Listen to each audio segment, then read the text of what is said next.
નમસ્કાર વિદ્યાર્થી મિત્રો, જીપીએસસી સિવિલ એન્જિનિયરિંગ જે આવનારી એક્ઝામ્સ છે એમનું જે પેપર 2 એટલે કે ટેકનિકલ સબ્જેક્ટ્સનું જે પેપર છે એનો જે નવો સિલેબસ આવ્યો છે એમાં તમે ધ્યાનથી જોયું હોય તો અર્થક્વેક એન્જિનિયરિંગના સબ્જેક્ટનો સિલેબસ ડિટેલમાં મૂકવામાં આવ્યો છે. આપણી જે આવનારી એક્ઝામ્સનું ક્વેશ્ચન પેપર છે એમાં અર્થક્વેક એન્જિનિયરિંગ સબ્જેક્ટનું વેટેજ સડનલી વધી છે. તો વિદ્યાર્થી મિત્રો, તમારી ભારે ડિમાન્ડને ધ્યાનમાં રાખીને અમે લઈને આવ્યા છીએ special course for earthquake engineering, જેના લાઈવ લેક્ચર શરૂ થઈ રહ્યા છે 15 તારીખથી સવારે 8 વાગે.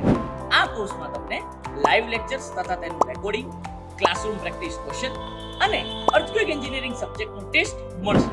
તો રાહ શેની જોવો છો? આજે જ જોડાઈ જાઓ special course for earthquake engineering. અને આ કોર્સમાં જોડાવા માટે ડાઉનલોડ કરો વેબ સંકુલ સિવિલ એન્જિનિયરિંગ લાઈવ એપ્લિકેશન. જય હિન્દ, જય ભારત.